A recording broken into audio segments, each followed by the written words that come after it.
Hello everyone and welcome to my Y&R Trends channel. I hope everyone is having a wonderful day. Before we begin, please hit the subscribe button and give this video a thumbs up. Billy Abbott's voice thundered through the Newman media offices, a raw mix of fury and heartbreak that shattered the carefully crafted calm Sally Spectra had tried to maintain. "You will pay for betraying me." His scream carried down the hallway, making assistants pause and exchange nervous glances, unsure whether to intervene or quietly slip away. For Sally, the sound was like an earthquake under her feet. The panic that surged in her chest wasn't only about Billy's rage. It was about everything that betrayal meant in the world of Genoa City, a place where loyalty was rare and deception was the currency everyone traded in. Sally had thought she could keep her secret moves tucked neatly behind her stylish smile and sharp wit, but Billy's outburst made it clear. The mask was slipping and the reckoning was here. Her mind raced as she faced him, trying to calculate whether denial, charm, or outright defiance would be the safest path. Billy's eyes, usually so quick to flash with humor or soften with empathy, were hardened now, piercing straight through her like steel. Sally had been in messy situations before, tangled affairs, business backstabbings, public humiliations, but something about Billy's intensity made her feel cornered in a way she hadn't experienced in a long time. This wasn't just about business strategy or gossip column fodder. This was personal. Billy Abbott had put trust in her, and in his eyes she had shattered it. The panic rising in her throat threatened to choke her, but she forced her voice to remain steady. Still, her hands trembled as she clutched the edge of the desk, as though bracing herself against the storm Billy had unleashed. The betrayal, at least from Billy's perspective, cut deeper than any boardroom rivalry. For weeks, he had been quietly working on exposing Adam Newman's manipulations, determined to outmaneuver the Newman empire once and for all. Sally, caught between her loyalty to Adam and her own ambitions, had slipped crucial details to the wrong side. What she thought was clever positioning to secure her future now looked like treachery. Billy's scream was more than anger. It was a vow, a declaration that Sally's double-cross wouldn't go unpunished. In the ruthless world of Genoa City, such vows were rarely empty threats. Billy had the tenacity of his mother Jill, the stubbornness of the Abbott legacy, and the desperate hunger of a man who had lost too much before. That combination made him dangerous when wronged, and Sally knew it. The office seemed smaller as Billy advanced a step closer, his fists clenched at his sides, his voice lowering but no less intense. "Do you think you can play me like some fool, Sally? Do you think I don't see the games you're running?" His words cut sharper than the scream that had started it all. Sally swallowed hard, the taste of fear bitter on her tongue, but she tried to counter. "Billy, it's not what you think." But the tremor in her voice betrayed her.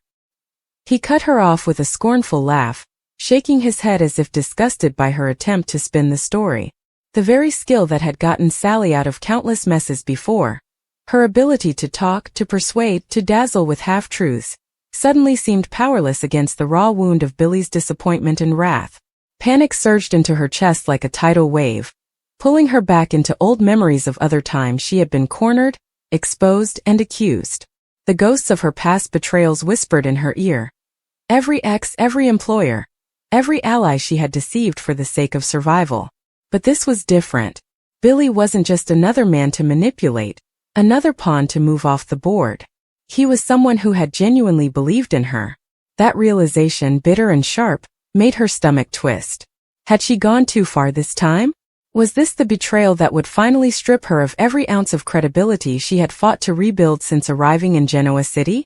Sally felt the walls closing in, her options narrowing with every second Billy's unrelenting gaze burned into her. For Billy, though, the pain masked something deeper than anger. He had taken a chance on Sally when others had warned him not to.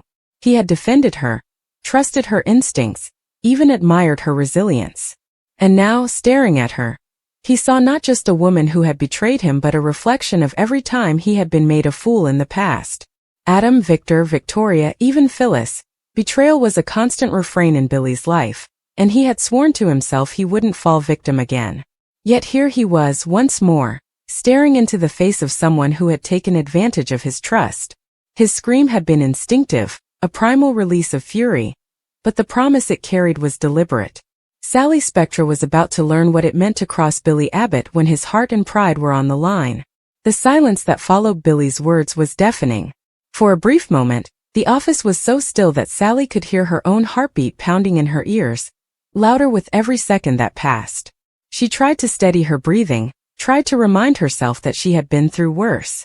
But nothing in her past could fully prepare her for the intensity of Billy Abbott's fury when it was directed straight at her.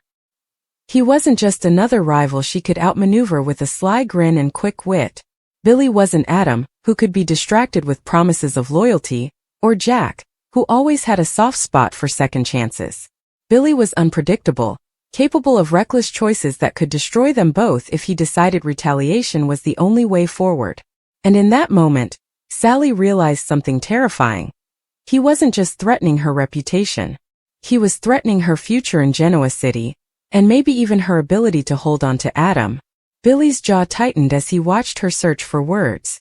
It almost amused him to see Sally, the queen of charm and survival, struggling to maintain her composure.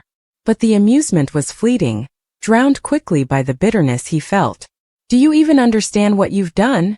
he demanded, his voice sharp and cold now, the opposite of the explosive scream that had first rocked the room. "I put my neck on the line, Sally. I stood up for you when everyone else said you'd turn on me. And now you proved them right. Congratulations. You just turned me into a fool again."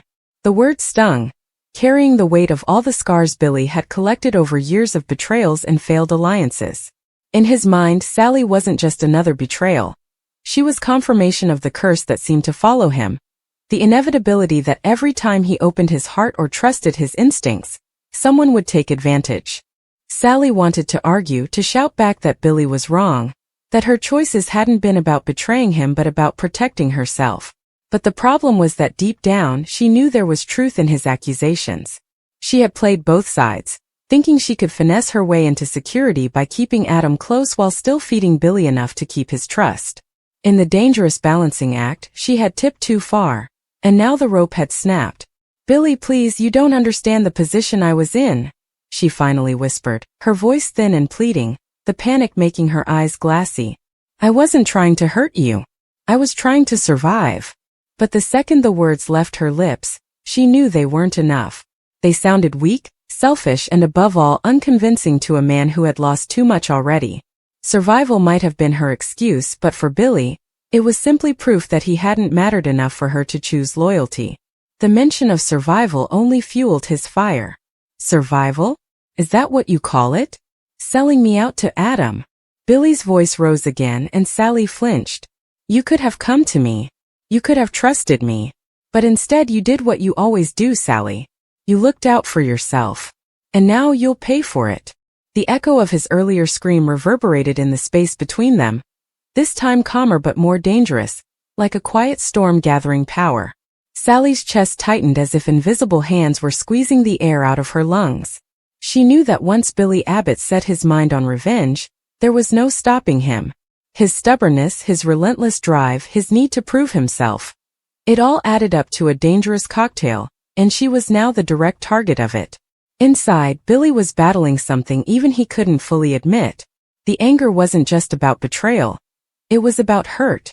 He had allowed himself to believe Sally could be different, that she could be the one who finally saw him for more than his flaws, his failures, his history of gambling and bad decisions. He had taken a risk, and now it felt like yet another humiliation, another reminder that maybe he was destined to be deceived. That pain translated into a hunger for retribution, a need to reclaim control by making Sally regret every choice that had brought them here. It wasn't about business anymore, not even about Adam or Newman Media. It was personal, and in Genoa City, personal vendettas were the ones that left scars the deepest. Sally, meanwhile, was calculating desperately. If Billy exposed her to Adam, she could lose everything she had built with him. If he went public, her name could be trashed once again, undoing all the careful rebuilding she had done since leaving Los Angeles. And worst of all, if he pushed too far, Adam might decide she wasn't worth the trouble and cut her loose entirely. That possibility chilled her blood. For all her fiery exterior, Sally hated the thought of being discarded, of being left with nothing but her own mistakes. And Billy, with his vow of revenge, had the power to strip her of everything. Her panic grew, but beneath it, a spark of defiance started to flicker. Sally Spectra had been cornered before, and she had always found a way to claw her way back. Maybe Billy thought she would crumble under his rage, but Sally knew one thing. She wasn't about to let him destroy her without a fight. Still, as Billy's words echoed in the air and the weight of his fury pressed down on her, Sally couldn't deny the truth. She had betrayed him, and now the price was coming due. The only question was how high the cost would be, and whether she had the strength to pay it. The silence in the penthouse was a fragile thing. A thin pane of glass waiting for the slightest pressure to shatter it into a million deadly shards. Sally Spectra stood amidst the opulence, her arms crossed tightly over her chest, a posture that was meant to project defiance but instead radiated a profound bone-deep weariness. She was staring out at the glittering skyline of Genoa City, but she saw none of its familiar, competitive beauty. All she could see was the ghost of Billy Abbott's face from just an hour before, a visage contorted by a pain so raw and personal that it felt like a physical blow. The echo of his voice, that guttural, wounded animal scream, "You will pay for betraying me," reverberated in the cavernous space of her own guilt, a sonic boom that had left her trembling and hollowed out. It wasn't just the volume, the sheer, unadulterated force of his rage that had made her blood run cold. It was the specific, crystalline clarity of the betrayal he was accusing her of, a betrayal that struck at the very heart of everything they had tentatively, hopefully, begun to rebuild. He wasn't just angry about a business decision or a casual slight. He was mourning the death of a trust he had, against his own better judgment and the warnings of nearly everyone in his life, chosen to place in her. And she, with a single catastrophic choice, had taken that fragile, hard-won trust and ground it into dust beneath her heel. This was not how it was supposed to be. The plan, her grand, desperate, and foolishly intricate plan, had seemed so logical, so necessary, when she conceived it in the lonely, panicked hours of the night. It was meant to be a strategic masterstroke, a way to secure her company's future, to protect the few loyal employees she had left, and to somehow miraculously keep Billy from being collateral damage in the endless brutal war between Chancellor Winters and Jabot. She had convinced herself that the deception was a form of protection, a bitter pill she had to swallow for the greater good of their relationship, their future. Now, standing in the devastating aftermath, the elegant logic of her scheme seemed like the pathetic ramblings of a madwoman. She had played a dangerous game with the highest possible stakes, and she had lost everything in a single explosive moment. The look in his eyes, it wasn't just anger. It was a profound, soul-crushing disappointment, the look of a man who had finally seen the monster he had been warned about, and the terrible truth was that the monster wore her face, spoke with her voice, and had kissed him with her lips. The memory of that kiss now felt like a brand of shame. He had stormed into the office she was using at Jabot, his usual confident swagger replaced by a terrifying, quiet intensity. He had evidence, he said. He knew about the hidden server, the encrypted files, the clandestine meetings with a shadowy third-party investor, who just so happened to be a direct rival to his brother's company. He had laid it out piece by piece, his voice dangerously low at first, each fact a brick being mortared into the wall that was now irrevocably between them. She had tried to deflect, to explain, to use the same silver-tongued charm that had gotten her out of 100 other tight spots in her life. But Billy wasn't some mark or a rival fashion designer. He was the man who had seen the real her, or at least a version of her she desperately wanted to be real. He was immune to her deflections. And as her lies grew more frantic, more transparent, his control began to fray. "Just tell me the truth, Sally. Look me in the eye and tell me you didn't sell me out. Tell me you didn't use what we have, what I felt for you, as leverage to get closer to my family's secrets." The plea in his voice was the last straw, the final heartbreaking element that made the entire situation unbearable. She had remained silent, her gaze dropping to the floor, and that silence was as damning as any confession. That's when the dam broke. The scream that tore from his throat was not one of simple masculine rage. It was a primal sound, ripped from the core of a man who had been betrayed one too many times, a man who had dared to hope again only to have that hope used as a weapon against him. "You will pay for betraying me." The words weren't just a threat. They were a prophecy, a curse. They hung in the air, thick and poisonous, long after the door had slammed shut behind him, the sound echoing through the marble halls like a gunshot. In that moment, any panic she felt was secondary to a devastating, all-consuming grief. She had not just lost a battle in the corporate world. She had annihilated the one good, pure thing she had managed to build in the treacherous landscape of Genoa City. She had become just another name on the long list of people who had let Billy Abbott down, and the weight of that realization was a heavier burden than any financial ruin or professional disgrace could ever be. The panic, however, was not far behind.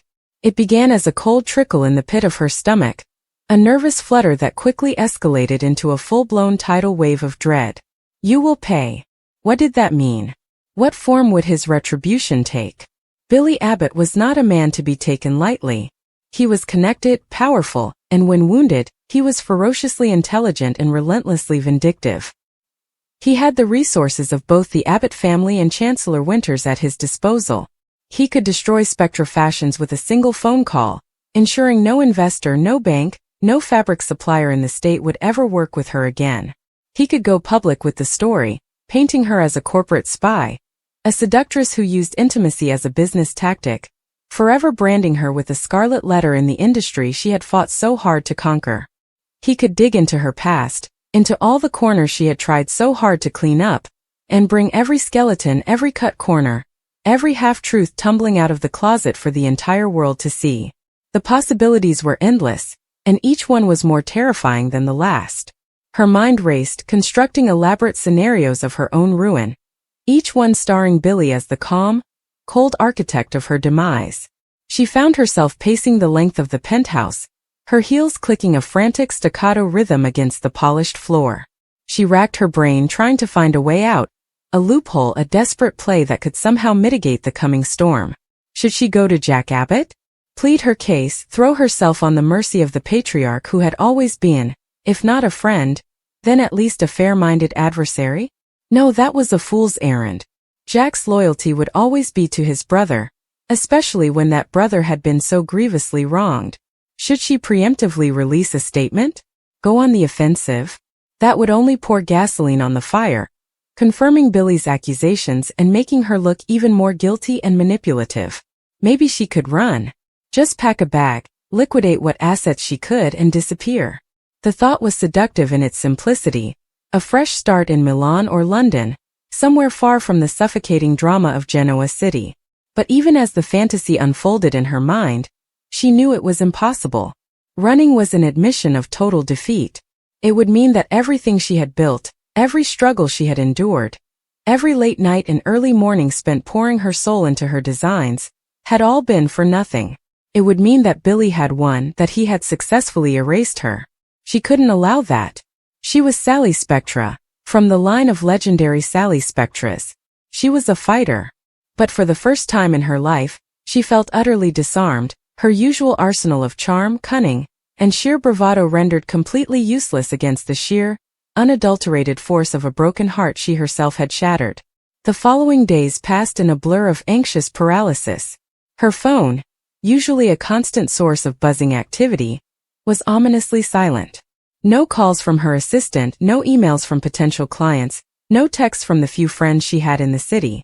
It was as if a quarantine had been placed around her life. This silence was more frightening than any angry phone call or threatening letter.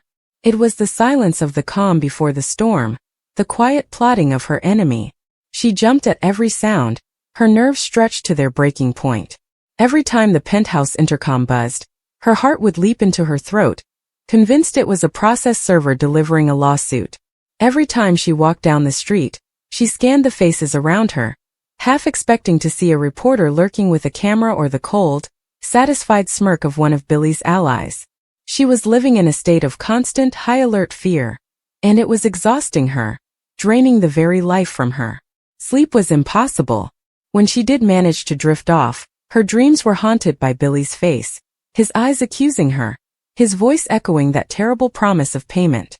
She would wake up gasping, the sheets tangled around her, her body slick with a cold sweat. The vibrant, ambitious woman who had taken the Genoa City fashion world by storm was gone, replaced by a hollowed-out, paranoid shell. It was on the third day of this self-imposed exile that the first bomb detonated. It wasn't a lawsuit or a public expose. It was quieter, more insidious, and in many ways far more damaging. A major textile supplier, one she had worked with for years and had a confirmed order with for her upcoming collection, called to politely but firmly cancel their contract. The representative was apologetic but vague, citing shifting corporate priorities and a reassessment of our partnership portfolio. When Sally pressed, her voice trembling with a panic she couldn't fully conceal, the man on the other end of the line hesitated before finally muttering, "Miss Spectra, it's just the current climate. It's not good for business." The current climate. A euphemism for Billy Abbott's wrath. He had made his move. He hadn't gone for a public spectacle. He had gone for the jugular, her business, her livelihood, her very identity. This was a targeted strategic strike, designed to cripple her slowly and methodically. He wasn't just trying to hurt her. He was trying to dismantle her piece by piece, until there was nothing left of the empire she had sacrificed so much to build. The message was clear. The payment he had demanded would be extracted in full, and it would be paid in the currency of her dreams, her ambition, and her future.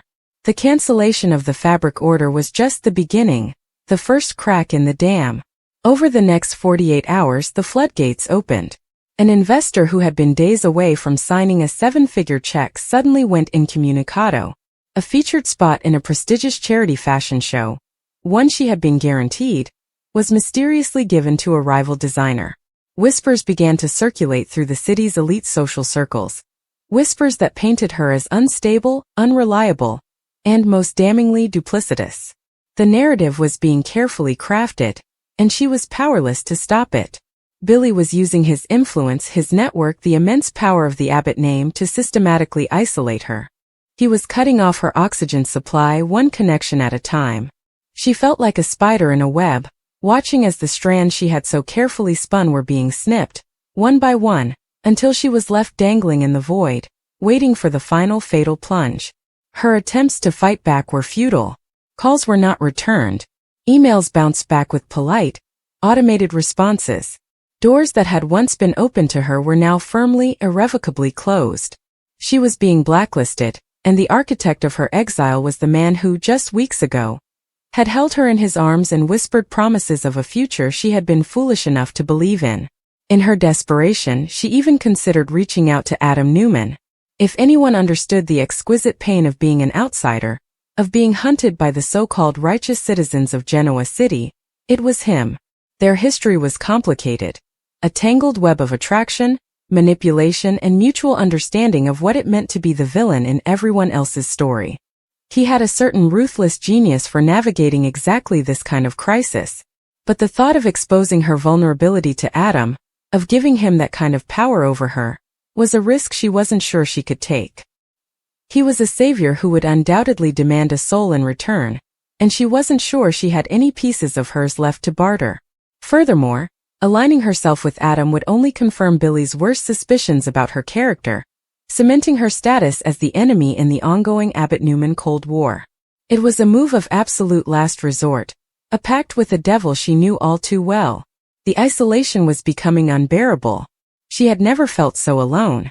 Her triumph in securing the top-level position at Jabot had cost her many of her former allies, and now with Billy's targeted campaign against her in full swing, those who might have felt sorry for her were too intimidated to offer any support. She was a pariah, a leper in the world of high fashion and high finance. She spent her days staring at design sketches that now seemed meaningless and her nights drowning in a bottle of expensive whiskey, trying and failing to numb the constant, gnawing fear. The phrase "you will pay for betraying me" had become a mantra in her mind, a dark chorus that played on an endless loop. She was paying. She was paying with her reputation, with her business, with her sanity. But a terrifying part of her wondered if this was only the initial installment, if Billy was merely warming up for the main event, the true final act of his revenge that would leave her with nothing at all. The true bombshell, the one that would irrevocably change the landscape of their conflict, arrived not with a scream, but with a whisper. It was a phone call from a private number she didn't recognize. Against her better judgment, she answered. The voice on the other end was calm, female, and chillingly familiar. It was Lily Winters. "Sally," Lily said, her tone devoid of its usual warmth, now all businesslike efficiency. "We need to talk. In person. There's been a development." A development. The word sent a fresh wave of ice through Sally's veins. "What now?" Had Billy convinced Chancellor Winters to launch a full-scale corporate takeover of her company? Was she about to be served with papers for industrial espionage? What kind of development? Sally asked, her voice hoarse from lack of sleep and too much whiskey. Lily's pause was deliberate, heavy with unspoken implications. It's not something to discuss over the phone. My office. 1 hour. The line went dead. Sally stood frozen, the phone still pressed to her ear, the dial tone humming a funeral dirge. This was it. The meeting with Lily Winters, the co-CEO of a multi-billion-dollar conglomerate, a woman of immense power and principle, who also happened to be Billy's business partner and close friend. This was not going to be a friendly chat. This was the next and perhaps final stage of her payment coming due.